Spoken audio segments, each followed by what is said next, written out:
Hello everyone, আসসালামু আলাইকুম। কেমন আছেন সবাই? আজকে আবার আপনাদের কাছে চলে আসলাম নিউ ব্লগ নিয়ে। ফার্স্ট অফ অল আমি আজকে রেডি হয়ে পড়লাম বিকজ আজকে একটা প্রোগ্রামে আমার ইনভাইট ছিল গেস্ট হিসেবে। আমার আবার গাইস কোথাও একা যেতে ভালো লাগে না, এই জন্য সাথে নিলাম আমার ফ্রেন্ড হৃদয়কে। সে আমার ভিডিও করে দিচ্ছিল। মনে হয় গাইস আজকে আমরা আগে চলে এসেছিলাম। প্রোগ্রামটির নাম ছিল guys Bogura media development association এবং এই প্রোগ্রামের আয়োজক ছিলেন রবি ভাইয়া।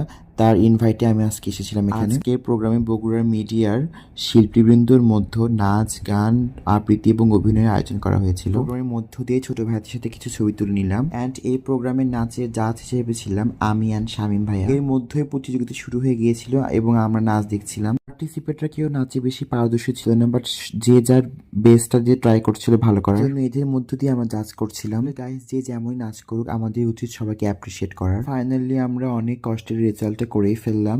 পার্টিসিপেট অনেক ছিল, তাই আমাদের অনেক প্রবলেম হচ্ছিল জাজ করতে। ইতিমধ্যে প্রধান অতিথি আসার ফলে আলোচনা সভা শুরু হইলো। দেন আমরা চলে গেলাম লাঞ্চ ব্রেকে, অ্যান্ড লাঞ্চের পরে আমরা রেজাল্টে পাবলিশ করবো। সো বাই বাই গাইস, আবার দেখা হবে নেক্সট ব্লগে।